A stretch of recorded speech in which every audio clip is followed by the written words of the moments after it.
Hi. Hello. నమస్తే. Welcome to వలయం TV. నేను మీ యాంకర్ రాధిక. మరి ఈరోజు మనం ఎక్కడున్నామంటే, అసలు చెప్పాలంటే ఫోక్ సింగర్ మంగ్లీకి అండ్ అడ్వకేట్ సుబ్బారావు గారికి మధ్య జరుగుతున్నటువంటి ఈ మైక్రో ఫైనాన్స్ ఫ్రాడ్‌కి సంబంధించినటువంటి వివాదము సోషల్ మీడియాలో చర్చనీయాంశంగా మారింది. దీనికి సంబంధించి అసలు ఏం జరిగింది? కేసు యొక్క పూర్వపరాలు ఏంటి అనేది కనుక్కుందాము. మనతో పాటు అడ్వకేట్ సుబ్బారావు గారున్నారు. Hello sir. నమస్తే అండి. యాహ్!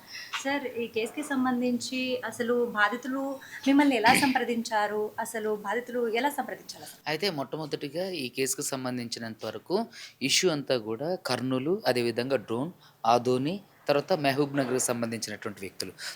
అయితే వీళ్ళందరూ గూడా ఎక్కడైతే తిరుమలేష్ అని జెప్పేసి గద్వాలకు సంబంధించినటువంటి ఎమ్మెల్యే కంటెస్టెడ్ ఎమ్మెల్యే గారి వాళ్ళ అల్లుడు. సో, ప్రధాన పార్టీకి సంబంధించినటువంటి కంటెస్టెడ్ ఎమ్మెల్యే గారి అల్లుడు. సో, అతను నేను ఉస్మానియా యూనివర్సిటీలో కలిసి చదువుకున్నాం. ఓకే. సో, అతని ద్వారా అక్కడ అతను కొంచెం పేరు ప్రఖ్యాతలు ఉన్న వ్యక్తి. సో, అందులో ఈ విక్టిమ్స్‌లో అక్కడ గద్వాల పిల్లలు గూడా ఉన్నారు. హ్మ్. సో, గద్వాల నుంచి ఇక్కడికి రావడం. సో, వీళ్ళందరూ కలిసి కోఆర్డినేట్‌గా వెస్టేజ్ అని జెప్పేసి ఒక కంపెనీలో పనిజేసేవాళ్ళు ఓకే. మొట్టమొదటిగా. సో, హ్మ్. అక్కడి నుంచి వీళ్ళందరికీ చాలా నెట్‌వర్క్ ఉందన్నట్టు. హ్మ్. ఈ తప్పు గూడా అక్కడే జరిగేది. హుహు. ఎవడైతే ప్రధాన నిందితుడు రమవత్ మధు ఎవరైతే ఉన్నారో తను అక్కడే పనిచేయడం జరిగింది. సో, వీళ్ళందరూ కూడా నెట్వర్క్ అంతా కూడా కర్నూలు, ఆదోని, డ్రోన్, తర్వాత మహబూబ్ నగర్, తర్వాత వరంగల్, కరీంనగర్ ఇట్లా ఉన్నోళ్ళందరూ కూడా ఈ వెస్టేజ్‌లో పనిచేసిన వాళ్ళే. So, okay. అక్కడున్న వాళ్ళందరూ కూడా తిరుమల గారిని కలవడం, తిరుమల నా దగ్గరికి తీసుకురావడం. సో, అదంతా పరిశీలించిన తర్వాత చూస్తే ఏంటంటే దీంట్లో ప్రధానంగా రమవత్ మధు, ఆ! తర్వాత మంగ్లీ తమ్ముడు, మంగ్లీ గారు ఉన్నారని చెప్పి తెలిసింది. So, okay. అసలు విషయం ఏంటి కనుక్కుందాం. ఇప్పుడు ఇద్దరు బోత్ సైడ్ వింటే హ్మ్. ఒక క్లారిటీ వస్తది. సో, మంగ్లీ గారిని కనుక్కుందాం అని చెప్పి మన కార్తిక్ కొడగండ్ల మ్యూజిక్ డైరెక్టర్ కార్తిక్ కొడగండ్ల గారి ద్వారా ఫోన్ చేయడం జరిగింది. ఓకే. కాన్ఫరెన్స్‌లోనే. హుహు. సో, ఇట్లిట్లొచ్చింది మంగ్లీ గారు మీ మీద అంటే ఆవిడ యారగెంట్‌గా ఇక చెప్పలేనటువంటి మాటలతో ఆవిడ మాట్లాడడం. అంటే సో, ఫస్ట్ అలా మాట్లాడేసారా? మాట్లాడింది. మీకు ఆవిడ పంజాగుట్టలో పెట్టిన ప్రెస్ మీట్‌లో కూడా చెప్పింది. హ్మ్. అవునండి, కేస్ పెడతానంటే ఎవరైనా యారగెంట్‌గానే మాట్లాడతారని. హ్మ్. సో, అట్లా మాట్లాడింది. మాట్లాడితే ఇది అయ్యే పని కాదని నేను కాల్ కట్ చేశా. తర్వాత ఆవిడ నాకు ఫోన్ చేసి మాట్లాడింది. ఓకే. వాళ్ళోళ్ళందరిని కాన్ఫరెన్స్‌లో తీసుకొని ప్రధాన నిందితుడు రమౌత్ మధుని హ్మ్. ఫస్ట్ ఏమని టైమ్ మాట్లాడారు? అదే అసలు ఏంటి మీ సమస్య ఏంటి? ఇదెందుకు ఇలా చేశారు అంటే, ఆ! నాకు సంబంధం లేదు అది ఇది అని మాట్లాడుతుంది. తర్వాత ప్రధాన నిందితుడు రమౌత్ మధుని హ్మ్. లైన్‌లోకి తీసుకొని, "అరేయ్! నువ్వెళ్లి సార్‌ని కలిసి ఈ కేస్ ఏదో సెటిల్ చేయి. ఇది బయటకొచ్చిందంటే మామూలుగా ఉండదు. నీకు మర్యాద ఉండదు." అది ఇది అని చెప్పి మాట్లాడింది. అంటే మీ ఫస్ట్ ముందే మన మాట్లాడిందా? లేదా థర్డ్ నాతోనే పర్సన్? కాన్ఫరెన్స్‌లో పెట్టి మాట్లాడింది. ఓకే. మాట్లాడిన తర్వాత ఫస్ట్ మీకు సంబంధం లేదన్నారు. మరి మీరు అతన్నెలా మాట్లాడారు? కాల్‌లోకి తీసుకొనని చెప్పాం. తర్వాత అది వదిలేసినాం. మాట్లాడడం అయిపోయింది. తర్వాత మళ్ళీ ఆవిడ కాల్ చేసింది. హ్మ్. "సార్ ఈ కేసులో నుంచి మమ్మల్ని తీసేయండి సార్. మాకు సంబంధం లేదు." అదని మాట్లాడింది. హుహు. సరే మీకు సంబంధం లేదంటున్నారు గదా! హ్మ్. అని జెప్పేసి ఇగ కాన్వర్జేషన్ అంటే ఇది జరగలేదు. హ్మ్. కాన్వర్జేషన్ అలా జరుక్కుంటూ వచ్చింది. ఓకే. వచ్చిన తర్వాత మళ్ళీ తను యారగెంట్‌గా మాట్లాడితే నేను ఫోన్ కట్ చేశా. హ్మ్. తర్వాత ఇక నేను ప్రెస్ మీట్ పెట్టా. ప్రెస్ మీట్‌కి అందరికీ ఇచ్చేసా. ఇన్ఫర్మేషన్ అంతా ఇచ్చేసా. హ్మ్. ఇన్ఫర్మేషన్ ఇచ్చిన తర్వాత ఆ వీడియోలన్నీ వైరల్ అయితున్నప్పుడు ఆవిడ కంటిన్యూయస్‌గా కాల్ చేయడం జరిగింది. హుహు. సో, ఆవిడ కాల్స్ నేను లిఫ్ట్ చేయలే. ఆవిడకి రెస్పాండ్ కాలేదు. హ్మ్. ఎందుకంటే ఆమె 2, 3 సార్లు ఫోన్ చేసింది. నేనసలు ఆవిడకెప్పుడు ఫోన్ చేయలే. హ్మ్. కాన్ఫరెన్స్‌లో కార్తిక్ కొడగండ్ల గారితో మాట్లాడిందే లాస్ట్. తర్వాత ఆవిడే నాకు కంటిన్యూ‌గా చేసింది. ఓకే. చేసిన తర్వాత ఆవిడే నాకు కంటిన్యూ‌స్‌గా కాల్ చేస్తుంటే, "వై ఆర్ యూ కాలింగ్ మీ?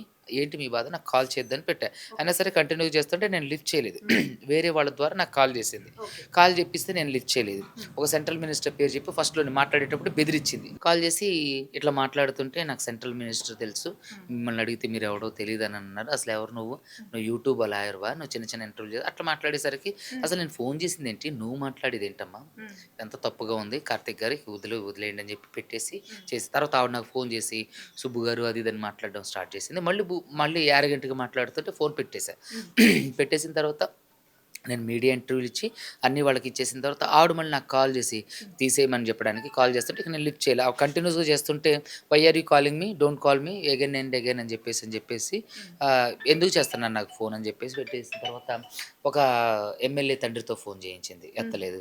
తర్వాత వాళ్ళ చెల్లి నంబర్ నుంచి చేసింది. ఎత్తలేదు. తర్వాత ఈ ఉస్మానియా యూనివర్సిటీలో నుంచి విద్యార్థి నాయకుల ద్వారా చేసింది. ఎత్తలేదు. వాళ్ళ బంజారా పెద్దల నుంచి చేపించింది. ఎత్తలేదు. ఇక చివరికి నేను ఎవరి ఫోన్ ఎత్తకపోయేసరికి ఒక హైకోర్ట్ అడ్వకేట్ నంబర్ నుంచి నాకు ఫోన్ చేపించింది. హ్మ్. అడ్వకేట్ గదా! హ్మ్. మరి మాట్లాడాలి గదని హ్మ్. మాట్లాడితే, "ఇట్లా రా మా సుబ్బు మనం సావధానంగా పరిష్కరిద్దాం. మన ఆఫీస్‌లో కూర్చుందాం" అని అన్నా. హ్మ్. సరే సార్ వస్తా అని చెప్పేసాను. తర్వాత ఒక డైరెక్టర్ గారు ఫోన్ చేశారు. ఫోన్ హ్మ్. చేసి "రా సుబ్బు మనం మాట్లాడదాం. ఏమున్నా సరే కూర్చొని మాట్లాడుకుందాం" అని అన్నారు. హ్మ్. అన్న తర్వాత ఎళ్ళేసరికి అక్కడ ఆవిడ దాదాపుగా ఫస్ట్ పొద్దున్నే 10 గంటలకు అనుకున్నాం. అది కుదరలేదు. హ్మ్. 2 గంటలకు మీటింగ్ అనుకున్నాం. ఇక 2 గంటలకొచ్చింది. నేను ఎళ్ళేసరికి 2:30 అయింది. దాదాపుగా 6:30 వరకు కూర్చున్నాం. హ్మ్. కూర్చుంటే ఆవిడేంటి, "ఈ కేసులో నుంచి నా పేరు, మా తమ్ముడి పేరు తీసేయండి. హ్మ్. మా మీద వచ్చిన వీడియోని డిలీట్ చేపించండి." హ్మ్. డిలీట్ జేపిస్తా.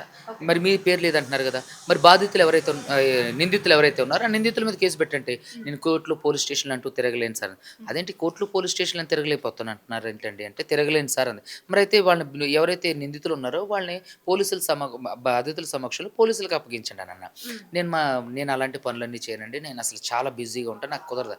ఇయన్నీ ఏం జరగానే మీ పేరే ఉన్నటువంటి వీడియోలు మాత్రం డిలీట్ చేపించాలి. మీకు సంబంధించిన ఆధారాలన్నీ గూడా డిలీట్ చేపించాలి. నేను చేపించనన్న తర్వాత హ్మ్. ఇక అక్కడ కొంచెం కాన్వర్జేషన్ జరిగింది.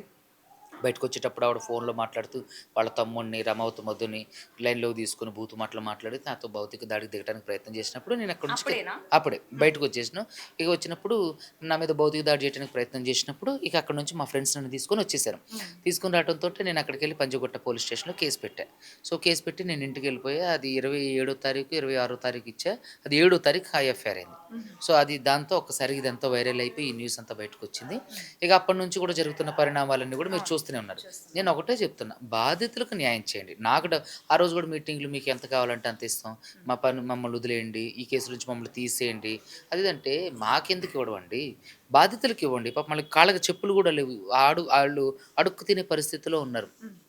రూ. 5 భోజనం తిని ఎంతమంది బాధితులుండొచ్చు సార్ నా మీకు? దగ్గరకొచ్చినోళ్ళు దాదాపుగా 80-90 మంది ఉంటారండి. హ్మ్. 70 పైనే ఎక్కువున్నారు. హ్మ్. వాళ్ళ దగ్గర ఓన్లీ నా దగ్గరకొచ్చిన బాధితులతే 9:30-10:30 ఓహో! 10:30 హ్మ్. వాళ్ళందరూ గూడా పాపం కూలి జేసుకునేవాళ్ళు. సార్ కర్ణాటక ఇప్పుడు వాళ్ళు ఒక గూడా విషయం ఉన్నారు. సార్. ఎవరైనా పెట్టుబడిదారులు పెట్టుబడి పెట్టినప్పుడు వాళ్ళకు హై రిటర్న్స్ వస్తాయని చెప్పేసి చెప్పారా? లేకపోతే వీళ్ళకు ఎలాంటి అష్యూరెన్స్ ఇచ్చారు? అయితే ఈ గోకులనందన ఇన్ఫ్రా ఇండియా ప్రైవేట్ లిమిటెడ్ అని ఒక బోగస్ కంపెనీ స్టార్ట్ చేసి రమావతి మధు హ్మ్. దాంట్లో మంగ్లీ వాళ్ళ తమ్ముడు శివను కూడా చేర్చుకొని హ్మ్. వాళ్ళ అక్క బావతో కలిపి మంగ్లీ వెనకాల ఉండి ఒక బోగస్ కంపెనీ స్టార్ట్ చేసి హ్మ్. మేము ఇంపోర్ట్ అండ్ ఎక్స్పోర్ట్ అనే బిజినెస్ స్టార్ట్ చేస్తున్నాం. హ్మ్. అదే విధంగా మేము బంగారం మీద ఇన్వెస్ట్ చేస్తున్నాం. మేము రియల్ ఎస్టేట్ చేస్తున్నాం. తర్వాత మేము ట్రేడింగ్ చేస్తున్నాం. హ్మ్. అదే విధంగా సిమెంట్ ఫ్యాక్టరీలు కూడా మేము చేస్తున్నాం. సో దీంట్లో మీరు పెట్టుబడులు పెట్టండి. లాభాలు వచ్చేంత వరకు మీకు అధిక వడ్డీ ఇస్తా అని చెప్పేసి హ్మ్. ఆశావాహుల దగ్గర నుంచి 5,000 దగ్గర నుంచి 10,000 దగ్గర నుంచి 50,00,000, 70,00,000, ₹1,00,00,000 వరకు తీసుకున్నారు. హ్మ్. వీళ్ళు పెట్టే స్కీమ్ ఏంటి? 5,00,000 కంటే ఎక్కువ కట్టినోళ్ళకి భూమి ఇస్తాం. హుహు. 5,00,000 కంటే ఎక్కువ కట్టినోళ్ళకి భూమితో పాటుగా మిమ్మల్ని గోవా ట్రిప్పులకి తీసుకెళ్తాం. హుహు. అని ఇలా చెప్పి అందరి దగ్గర నుంచి 10,00,000 నుంచి, 5,00,000 నుంచి, 2,00,000 నుంచి ఓ ఇక దొరికినోళ్ళ దగ్గర నుంచి దొరికినంత అంటే కోట్ల వరకు. తీసుకున్నట్టుగా వాళ్ళ దగ్గర నుంచి డబ్బులు ఉన్నాను. తీసుకున్నట్టుగా ఆళ్ళ దగ్గర తీసుకున్నట్టుగా ఫోన్‌పే, గూగుల్ పే ట్రాన్సాక్షన్స్ ఉన్నాయి. బ్యాంక్ ట్రాన్సాక్షన్స్ కాకుండా లిఖితపూర్వకంగా ఉన్నాయి. ఎలాంటివేమైనా ఉన్నాయి. ఉన్నాయా? ఉన్నాయి. ఉన్నాయి. హ్మ్. ప్రామిసరీ నోట్లున్నాయి. హుహు. అదేవిధంగా చెక్కులున్నాయి. అది వాళ్ళంతా సంతకాలు చేసి డేట్లేసి ఇచ్చిన చెక్కులున్నాయి. హుహు. తర్వాత ఆ ఇంకా కంపెనీ పేరు మీద. కంపెనీ పేరు మీద ఈ రమావత్తు మధు పేరు మీద హ్మ్. ఉన్నాయి. తర్వాత మధు గూడా ఇప్పుడు ఈ మంగ్లీ తమ్ముడు శివ గూడా ఈ కంపెనీ ఓపెనింగ్‌కొచ్చి ఈ కంపెనీలో ఉన్నటువంటి బాధితులతో అందరితో గూడా మోసపోకముందు హ్మ్. మీరు దీంట్లో పెట్టుబడులు పెట్టండి. దీంట్లో అధిక లాభం వస్తాయి. అసలు దీంట్లో మీరు లాభాలు తిరిగి చూసుకునే పని లేదు. కోట్లల్లో వస్తాయి. హ్మ్. మనందరం బాగుపడొచ్చు అది ఇది అని చెప్పడం. "ఈయనకి నీకు సంబంధం ఏంటంటే మా చెల్లిని మా రమావతి మధుకిచ్చి చేస్తానని చెప్పడం. హ్మ్. వెనకాల అక్కుంది అంతా ఆవిడే చూసుకుంటదని చెప్పడం. ఇలాంటివన్నీ చెప్పేసరికి ఇప్పుడు సొంత తమ్ముడొచ్చి చెప్తే ఎవరైనా ఎలా నమ్మకుండా ఉంటారు. సో, హ్మ్. ఇలా అనేసరికి అందరూ బాధితులందరూ నమ్మి కోట్లల్లో పెట్టుబడులు పెట్టారు. ఎక్కడొకటే దగ్గర 9,500,00,00,000 నా దగ్గరకొచ్చినోళ్ళది. మీరు మల్లిపల్లికెళ్ళి దేవరకొండ అటు సైడ్ చూస్తే 500,00,00,000 స్కామ్ అది. దేవుడా! అదే విధంగా మీరు ఇటు కర్ణాటక ఇటువైపుకొస్తే అక్కడ ఒక 200, 300,00,00,000 స్కామ్. హ్మ్. సో, ఇదంతా ఏంటంటే 1000,00,00,000 స్కామ్. నా దగ్గరకొచ్చినప్పుడు ఇది 9,500,00,000 నుంచి 10,00,00,000 వరకే. హ్మ్. ఈ కేస్ ఎప్పుడైతే బయటకొచ్చిందో బాధితులందరూ బయటికి రావడం, హ్మ్. వాళ్ళు కోట్లలో పెట్టినయి మీకు ఒక వి కేస్ డైరీ గూడా ఇస్తా. హ్మ్. దాంట్లో 7,00,00,000 నుంచి, 5,00,00,000 నుంచి పెట్టుబడులు పెట్టినోళ్ళు ఏది ఏజెంట్లంతా కలెక్ట్ చేసి ఇచ్చినవి. ఓన్లీ ఒక కేసులోనే 89,00,00,000. సో, ఇవన్నీ గూడా ఏంటంటే కలెక్ట్ చేసి బాధితుల దగ్గర నుంచి అధిక వడ్డీ ఆశ చూపించి, మేము ఈ వ్యాపారం చేస్తున్నాం, ఆ వ్యాపారం చేస్తున్నాం అని చెప్పి చేయడం జరిగిందన్నట్టు. So, okay. ఇలా ఆశావాహులు నమ్మి మోసపోయారు. అయితే ఇప్పుడు మీ పైన వాళ్ళేమంటున్నారంటే నేరుగా మీరు మంగ్లీని కలిసింది హై కోర్ట్‌లో. ఒక్కసారి లేదు. లేదు. హ్మ్.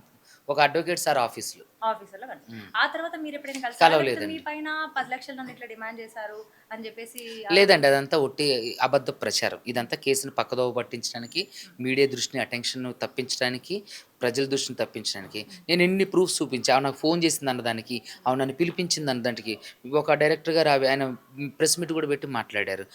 మ్యూజిక్ డైరెక్టర్ గారు కూడా మాట్లాడారు. హ్మ్. సో, ఎక్కడైనా వాళ్ళు ఎక్కడైనా చెప్పారా? హ్మ్.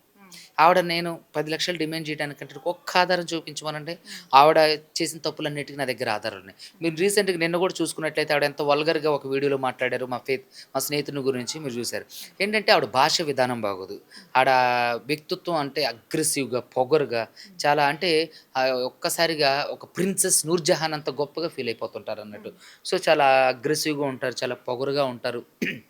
తర్వాత లెక్క చేయరు. ఎవరినైనా నువ్వనేసి సార్ మాట్లాడుతుంటారు. ఇప్పుడు మీ పైన అక్కడ పోలీస్ స్టేషన్‌లో గూడా బ్రీత్ టెస్ట్ చేస్తారు కదా! దీని వెనకాల మంగ్లీ హస్తం ఉందంటారా? లేకపోతే 100% అండి. ఎందుకంటే ఇప్పటి వరకు గూడా భారతదేశ చరిత్రలోనే గాదు, అసలు ప్రపంచ చరిత్రలోనే ఇంతవరకు పోలీస్ స్టేషన్‌కొచ్చినటువంటి ఒక న్యాయవాదికి బ్రీత్ అనలైజర్ టెస్ట్ చేసింది లేదు. హ్మ్. ఇది చూస్తుంటే అంతకు ముందు రోజే మంగ్లీ గారు సిపి సజ్జనర్ గారిని కలిసారు. ఆయన పోలీస్ బాస్ యొక్క ఇన్‌స్ట్రక్షన్స్‌తోనే వీళ్ళంతా అత్యుత్సాహం చేశారని చూసి అర్థమైతుంది. చేసినోళ్ళు కనీసం పాజిటివ్ వచ్చిందా? హ్మ్. రాలేదు. ఒకవేళ పాజిటివ్ వచ్చున్నట్టయితే అది నా జీవితానికి, నా కెరియర్‌కి ఎంత పెద్ద మచ్చ. అంటే వీళ్ళు ఏం ప్రూవ్ చేయడానికి ప్రయత్నం చేశారు? హ్మ్. ఈ కేస్ ఎటుపోతుంది? దీన్ని పక్కదారి పట్టించాలి. బాధితులందరిని చెదరగొట్టాలి. అడ్వకేట్ సుబ్బుని భయపెట్టాలి. ఇయ్యే ఉన్నాయి తప్ప హ్మ్. ఎక్కడైనా సరే అసలు దానికి దీనికి ఏమన్నా సంబంధం ఉందా? హ్మ్. ఒకవేళ నిజంగా ఆ పొజిషన్‌లో నాకు తాగుడు అలవాటు లేదు కాబట్టి బచాయించిపోయాను. ఒకవేళ తాగే అలవాటు ఉంటే ఎంటైర్ నా లైఫ్ కెరియర్ క్లోజే గదా! అసలు ఏం ప్రూవ్ చేయడానికి అసలు ఆళ్ళు ఆ రోజు బ్రీత్ అనలైజర్ పెట్టారు అని నేను లోతుగా విశ్లేషణ చేస్తే హ్మ్. వీళ్ళు కేసుని పక్కదారి పట్టించాలి. మీడియా అటెన్షన్ తప్పించాలి. హ్మ్. అదేవిధంగా ఎవరైతే బాధితులు ఉన్నారో వాళ్ళని భయపెట్టాలి. అడ్వకేట్ సుబ్బు మీద గూడా ఒత్తిడి తీసుకొస్తే దీన్ని వదిలేస్తారనుకున్నారు. కానీ దాని ద్వారా ఇంకా ఎక్కువ మందికి జనాలకి వీళ్ళ యొక్క లోతైన మోసం అర్థమైంది. సో, జనాలందరూ ఒక్కసారిగా సపోర్ట్ జేయడం, హ్మ్. జనాలందరూ ఒక్కసారిగా మాట్లాడడంతో ఎటోళ్ళు అటు సైలెంట్ అయ్యారు. ఈ సంఘటన మీద నేను హైకోర్ట్‌లో సీఐ మీద కేస్ ఫైల్ చేయడం, రిట్ ఆఫ్ మాండమస్ ఫైల్ చేయడం జరిగింది. రిట్ ఆఫ్ మాండమస్‌లో కూడా మనకు అనుకూలంగా జడ్జిమెంట్ ఇయ్యటం అయింది. 29థ్ తారీఖు ఆయన సస్పెండ్ అవ్వడానికి కూడా అవకాశాలున్నాయి. అదే విధంగా అదే పంజాగుట్ట సీఐ మీద, మంగ్లీ మీద నేను డిఫమేషన్ సూట్ ఏసా. మళ్ళీ క్రిమినల్ కేసులు గూడా మంగ్లీ మీద 2 ఫైల్ చేపిచ్చాం. ఓకే. అదే విధంగా సీసీఎస్‌లో గూడా మంగ్లీ అండ్ కో మీద మొన్న సీసీఎస్‌లో గూడా కేస్ ఫైల్ చేయడం జరిగింది. ఓకే. మీకు ప్రాణహాని ఉందని చెప్పేసి మీడియాలో గూడా చెప్పడం జరిగింది గదా! హ్మ్. సో, ఈ ప్రాణహాని అనేది ఇప్పటికి గూడా అలాగే కొనసాగుతుందా? అధికారులు ఎలా స్పందించారు చూస్తున్నారు దీనిపైన? గదా! మా స్నేహితులందరూ నేను ఎలా పెట్టుకొని తిరుగుతున్నానో. హ్మ్. వాళ్ళందరూ గూడా మంగ్లీకి సంబంధించిన బాధితులు సపోర్టర్స్ అందరూ గూడా హ్మ్. ఆర్‌టీవీ ఇంటర్వ్యూ చేస్తానికి మేము వెళ్తే ఒక 8 మందొచ్చేసారు పెద్ద పెద్ద గూండాల్లాగా. హ్మ్. అక్కడి నుంచి మీడియా వచ్చి ఆళ్ళు అడుగుతుంటే మీరెవరు ఇక్కడ ఎందుకున్నారంటే పారిపోతున్నారు. హ్మ్. అదే విధంగా మంగ్లీ యొక్క అనుచరులు నాకు ఫోను చేసి బెదిరిస్తున్నారు. హ్మ్. అదే విధంగా మంగ్లీ యొక్క అనుచరులు డైరెక్ట్‌గా ప్రెస్ క్లబ్‌లో మీటింగ్ పెట్టి నన్ను బహిరంగంగా భయపెట్టించి హెచ్చరించారు. హ్మ్. అదే విధంగా ఉస్మానియా యూనివర్సిటీ విద్యార్థులు ఒక సంఘానికి సంబంధించిన విద్యార్థులు గూడా నన్ను అంటే అసహ్యంగా మాట్లాడుతూ బెదిరించారు. సో, వీటన్నిటి గురించి నాకు ప్రాణహాని ఉందని డీజీపీ గారిని కలవడం జరిగింది. ఆయన సీసీ గారికి నోటీస్ పర్సనల్ కవర్ ఇవ్వడం జరిగింది. ఆయన దీని మీద స్పందిస్తామన్నారు. అదే విధంగా ఫోను చేయండి తప్పకుండా మీకు కలిసి అంటే న్యాయం చేస్తానని హామీ ఇచ్చారు. అయితే సార్ చూసుకున్నట్లయితే ఇంతమంది అంటే ఈ యొక్క స్కామ్‌లో చాలా హ్యూజ్ అమౌంట్ అనేది స్కామ్ జరిగిందని చెప్పేసి అంటున్నారు గదా! అవును. ఈ స్కామ్‌లో బాధితులందరికీ కూడా న్యాయం జరుగుతుంది. వాళ్ళ డబ్బులన్నీ కూడా పెట్టినటువంటి పెట్టుబడి గావచ్చు, ఈ డబ్బులనేది రిటర్న్ వచ్చే అవకాశం ఉందంటారా? 100కి 200% ఉందండి. ఎందుకంటే నా దగ్గరకొచ్చినటువంటి బాధితులు ఎవరైతే ఉన్నారో వాళ్ళ 9.5-10 కోట్లే గాబట్టి, హ్మ్. ఈ మధు యొక్క బినామీ ఆస్తులు, మధు ఆస్తులను, మంగ్లీ ఆస్తులను గూడా కోర్ట్‌కి అటాచ్ చేస్తాం. హ్మ్. ఖచ్చితంగా అటాచ్ చేసినప్పుడు వాదోపవాదాలు విన్న తర్వాత, నిజానిజాలు తేలిన తర్వాత, హ్మ్. ఆ ఆస్తుల నుంచి ఖచ్చితంగా పేదలకు రావడానికి ఎవరైతే డబ్బులు కట్టారో వాళ్ళకి రావడం జరుగుతుంది. ఖచ్చితంగా వాళ్ళకి డబ్బులొచ్చేంత వరకు నేను శ్రమిస్తా. అది ఆఖరి రోజు వరకు గూడా నేను పోరాటం జేస్తా. ఈ కేసు నా చేతిలో ఉన్నంత వరకు నేను ఎంతవరకు శ్రమించాలో అంతవరకు శ్రమించి బాధితులకు న్యాయం జరిగేంత వరకు నేను పోరాడతా. మంగ్లీ చెప్తున్నదేందంటే, మధు ఎవరో నాకు తెలీదన్నారు. తర్వాత మీరు మాట్లాడారని చెప్తున్నారు. వీళ్ళకి సంబంధం ఉందని చెప్తున్నారు. అసలు సంబంధం ఏంటి వాళ్ళిద్దరికి? అయితే రమావత్ మధు ఎవరైతే ఉండో ఆడికి సంబంధం లేదు, తెలీదు అంటే బ్యాంక్ ట్రాన్సాక్షన్స్ వాళ్ళ మధ్య క్యాష్ ట్రాన్సాక్షన్స్ ఎందుకు జరిగినాయి? మంగ్లీ యొక్క బ్యాండ్‌లో ఇతనేం చేస్తాండు? హ్మ్. మంగ్లీతో పాటు ఇతనెందుకుండు? మంగ్లీ బర్త్‌డే పార్టీలో డ్రగ్స్ కలకలం రేపినటువంటి పార్టీ ఉంది హ్మ్. గదా! ఆ బర్త్‌డే పార్టీలో ఇతనేం చేస్తాండు? ఇతనికి ఏంటి అక్కడ పని? మంగ్లీ వాళ్ళ చెల్లిని పెళ్లి చేసుకోబోతానని చెప్పి వీళ్ళందరూ బాధితులందరూ ఎందుకు చెప్తున్నారు? ఎవరైతే మంగ్లీ తమ్ముడు శివ ఉండో, శివ ఎందుకని ఈ ప్రధాన నిందితుడైనటువంటి రమావతితో ట్రావెల్ చేసిండు? బాధితులతో ఎందుకు ట్రావెల్ చేసిండు? మంగ్లీ అపార్ట్మెంట్‌కి బాధితులందరూ ఎందుకెళ్లారు? మంగ్లీ అపార్ట్మెంట్‌లో రమావతి మధు ఏం చేస్తుండు? వీటన్నిటికి సమాధానం చెప్పమనండి. ఇవన్నీ జరిగినియి గాబట్టి బాధితులు ఎప్పుడూ అబద్ధం చెప్పరు. ఒక్కళ్ళంటే అబద్ధం జెప్తారు. 100 మంది అబద్ధం జెప్తారా? సో, కాబట్టి వీళ్ళందరూ గూడా వాళ్ళ చెల్లినిచ్చి పెళ్లి జేయడానికి ప్రయత్నం జేశారు. సో, ఈ స్కామ్ బయటకు రావటంతోటి ఒక్కసారిగా అవన్నీ విరమించుకొని ఎటోళ్ళటు ఇప్పుడు పారిపోయారని న్యూస్ మీడియాలో వస్తుంది. నాకు గూడా కొంతవరకు కూడా తెలీదు. ఖచ్చితంగా బాధితులకు న్యాయం జేస్తా. Thank you. Thank you. Thank you sir. Yeah! చూసారు కదా! అడ్వకేట్ సుబ్బారావు గారితో మాట్లాడినటువంటి విషయాలు అసలు ఏం జరిగింది ఏంటని క్లారిఫైగా మొత్తం క్లారిటీగా చెప్పేశారు. అయితే ముందు ముందు గూడా ఏ విధంగానైతే న్యాయ పోరాటం చేస్తామో నా ప్రాణం ఉన్నంత వరకు ఈ యొక్క కేస్ అనేది మొత్తం ఎక్కడిదక్కడ అంతా అయిపోయే వరకు కూడా నేను న్యాయ పోరాటం చేస్తానని చెప్పేసి సుబ్బారావు గారు చెప్తున్నారు.